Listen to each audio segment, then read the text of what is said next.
Praise the lord. ఈరోజు వాక్య భాగం కీర్తనల గ్రంథం 40వ అధ్యాయం 5వ వచనం. యెహోవా నా దేవా, నీవు మా ఎడల జరిగించిన ఆశ్చర్యక్రియలను, మా ఎడల నీకున్న తలంపులను బహు విస్తారములు. వాటిని వివరించి చెప్పదని అనుకుంటున్నా, అవి లెక్కకు మించి ఉన్నవి.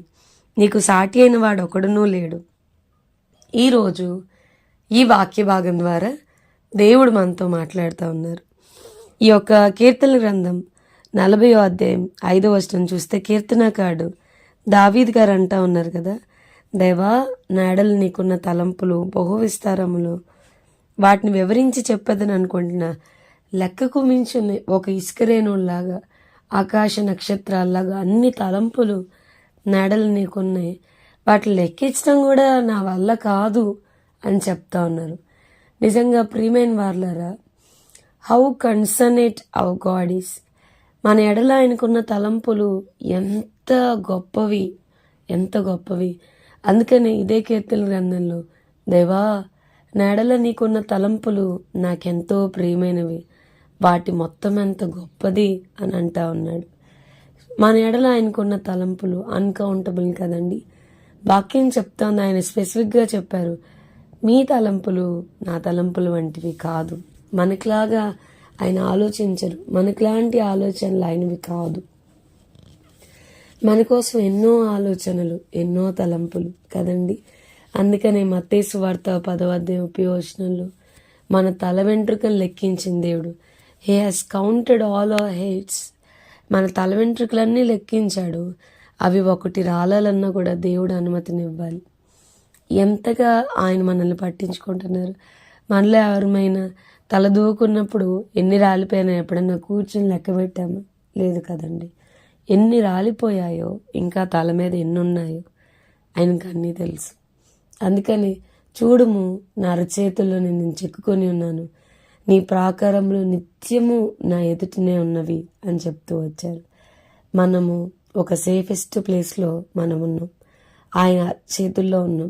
అందుకనే వాక్యం ద్వారా ప్రభు మాట్లాడుతూ వచ్చారు, మిమ్మల్ని ముట్టినవాడు నా కనుగుడ్డును ముట్టినట్టు అని చెప్పని. మీలో ఉన్నవాడు లోకములో ఉన్నవాని కంటే గొప్పవాడు. ఆయన అనుమతి లేకుండా మన జీవితంలో ఏది జరగదు. ఎందుకండి చింతపడుతున్నారు? ఎందుకు బాధపడుతున్నారు? ఎందుకు బాగా ఆలోచించి లేనిపోని హెల్త్ ఇష్యూస్, లేనిపోని నిద్రలేమి, లేనిపోని స్ట్రగుల్స్ ఎందుకు? ప్రభు అనుమతి లేకుండా మన జీవితంలో ఏది జరగదు. విస్తారమైన తలంపులు, more than our parents, more than hour well wishers, విస్తారమైన తలంపులు. అసలు ఈ మాట ఇట్స్ జస్ట్ అమేజింగ్. వాటిని లెక్కించదని అనుకుంటున్నా, అవి లెక్కకు మించి ఉన్నాయి. ఏది కూడా మన ప్రభు అనాలోచనగా మన జీవితంలో అనుమతించే దేవుడు కాదు. ప్రతిదీ అనుమతించక ముందు he know the pain that we may go through. ఒక పరిస్థితిని, ఒక సిచ్యువేషన్ని మన జీవితంలో అనుమతించినప్పుడు మనం ఎంతగా నలిగిపోతామో, మనం ఎంతగా కన్నీరు కారుస్తామో ప్రభువుకు తెలుసు. What are the emotions that we may go through. మన భావనలు ఎలా ఉంటాయి, మన స్ట్రగుల్స్ ఎలా ఉంటాయి, మన ఎమోషన్స్ ఎలా ఉంటాయి, ఆయనకు అన్నీ తెలుసు. అనాలోచనగా ప్రభు మన జీవితంలో ఏది జరిగించరు. అయితే ఈరోజు వాక్యం వింటున్న ప్రియమైన వాళ్ళరా, let us resubmit our selves to God. మనల్ని మనం తిరిగి ప్రభు చేతికి అప్పగించుకుందాం. తిరిగి ప్రభుకి మనల్ని మనం సమర్పించుకుందాం. ప్రభా, నా తలంపులు కాదు, నీ తలంపులకి నన్ను నేను అప్పగించుకున్నాను. అందుకని భూమి కంటే ఆకాశం ఎంత ఉన్నతంగా ఉన్నదో ఆయన యందు భయభక్తులు గల వారి ఎడల ఆయన కృప కదండి. మనకి ఆయనకి మధ్యన మనమేమో చిన్న చిన్నగా ఆలోచిస్తాం, ప్రభు చాలా ఉన్నతంగా ఆలోచిస్తారు. మన జీవితంలో ప్రతి మైన్యూట్ థింగ్ విషయం కూడా ఆయనకు ఆలోచన ఉంటుంది, ఆయనకు ఒక తలంపు ఉంటుంది, ఆయనకు ఒక ఉద్దేశం ఉంటుంది.